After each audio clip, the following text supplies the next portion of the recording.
দেখেন না হঠাৎ মুক্তি, এই মাঠেই কইছি বহুবার, মৌলানা 3 প্রকার। কয় প্রকার?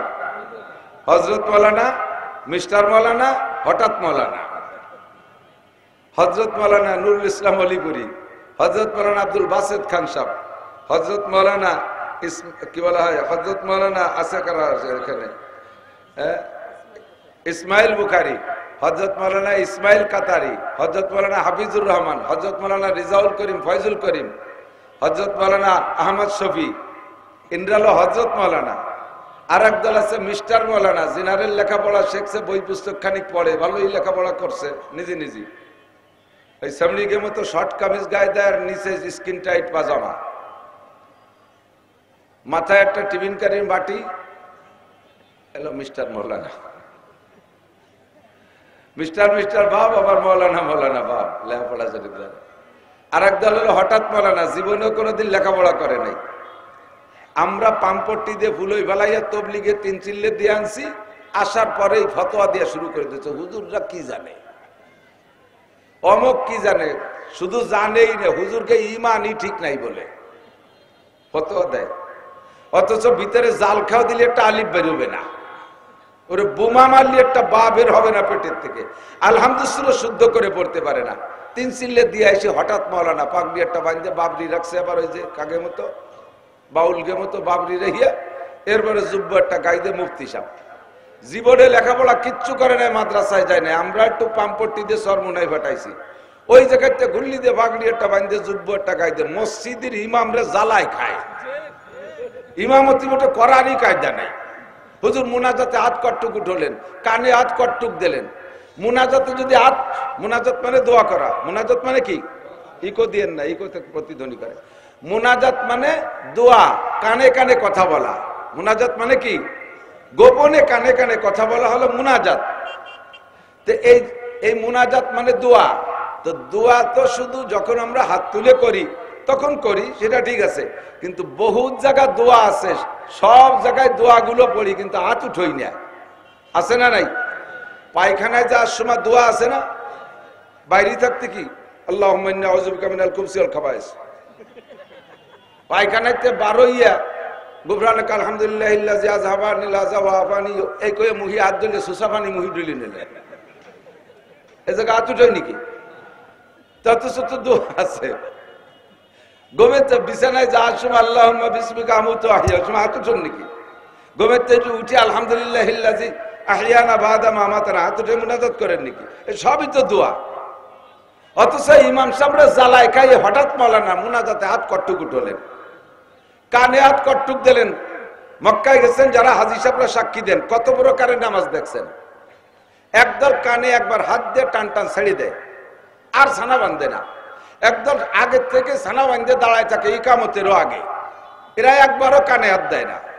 আর একদল কানে হাত দিয়ে ছানা বাঁধে ছেড়ে দেয়, আর একদল কানে হাত দেয় না, ডাইরেক্ট ছানা বাঁধে। একদল টোটাল কোনো সময় কিছু করে না, কানেও হাত দেয় না, ছানাও বাঁধে না, টান টান। সবার দলে হাদিস আছে, সকলের আমলের পক্ষে হাদিস আছে।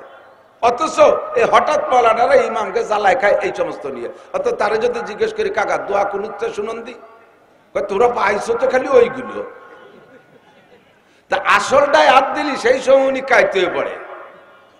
আর যত নফল মুস্তাহাব এইগুলো নিয়ে পাগলামি করে। এই জন্যে ফতোয়া দেওয়ার ব্যাপারে, মশালা বলার ব্যাপারে আপনি জবানকে হেফাজত করবেন, খুব কন্ট্রোল থাকবেন, অত ফকা ফক মশলা করতে যাবেন না। মশলা বলবে উলামায়ে কেরাম, কতক্ষণ নবী পাক জানা সত্ত্বেও জবাব দেন নাই। ইহুদি জিজ্ঞেস করছেন, হুজুর চুপ করে বসে আছে, ফাজা জিবরাইল আসছে, মা তাহজান ইয়া রাসূলুল্লাহ, হুজুর কি চিন্তা করেন? হুজুর বলেন সালানি ইহুদি আইয়ুল বুকাতে আহাব্বু ইলাল্লাহ ওয়া আইয়ুল বুকাতে আবগাদু ইলাল্লাহ ফিদ দুনিয়া, দুনিয়ায় সবচেয়ে ভালো জায়গা আর খারাপ জায়গা কোনটা, এটা ইহুদি আমার কাছে জানতে চাইছে। তা আমি যা জানি তা আমি বলি নাই। জিবরাইল তুমি কি জানো বলো? জিবরাইল কা হুজুর আমিও জানি, তা আমিও কব না, আমিও মালিকের কাছ থেকে শুনি আসি। তো হুজুর বলতেছেন তুমি আজকে যাবো, আবার কবে আসবা, এর মধ্যে যদি দেরি হয়ে যায়, তাই ইহুদি তো বলি বেড়াবে যে মোহাম্মদকে জিজ্ঞাসা একটা করছি, কইতে পারে না ভুয়ো নবী, তাহলে তো দেরি হয়ে যায়, কি আর তুমি কবে আসবা? তো জিবরাইল বলতেছেন ফি তরফাতিল আইন, আপনি চোখে পলক মারবেন, এর মধ্যে আমি চলে আসবো। বলেন না সুবহানাল্লাহ। চোখের পলক। আসলে চোখের পলকে তো অনেক সময় না, সময় তো একটু লাগবেই। আমরা এই চোখের পলক শব্দ ব্যবহার করি না। এই জায়গা থেকে একজনের পান আনতে পাঠাইছি, তুই বাজারে একটা পান নিয়ে আয়। ওরে বলে দিয়েছেন কি চোখের পলকে যাবি আসবি। এই বাজারে যাওয়া আসা পান বানানো কিনা এ কি চোখে এক পলকের দ্বারা সম্ভব? তাই তো চোখের টানি দূরে যেতে হয় যাতে পলক না মারে। এই চোখের পলক মানে খুব দ্রুত আসবা, তাই না? তো জিবরাইল বলতেছে হুজুর খুব তাড়াতাড়ি আসবো। বাস জিবরাইল চলে গেছে। তো জিবরাইলের গতি কেমন ছিল?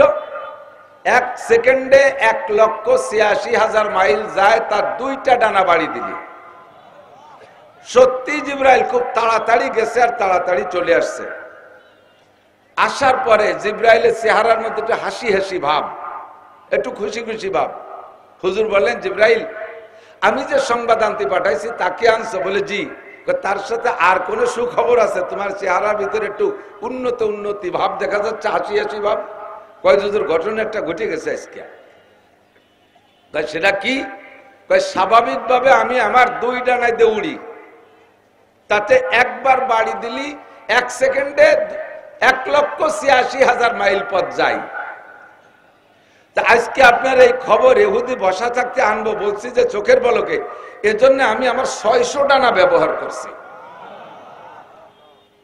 600 ডানা ব্যবহার করছি। মোটরসাইকেলের গিয়ারের সাথে হিসাব লাগান, 5টা গিয়ার আছে। 1 গিয়ার দিলে যতটুক জোরে চলে 2 গিয়ারে তার ডবল হওয়ার কথা, কিন্তু ডবল হয় না, বেশি হয়।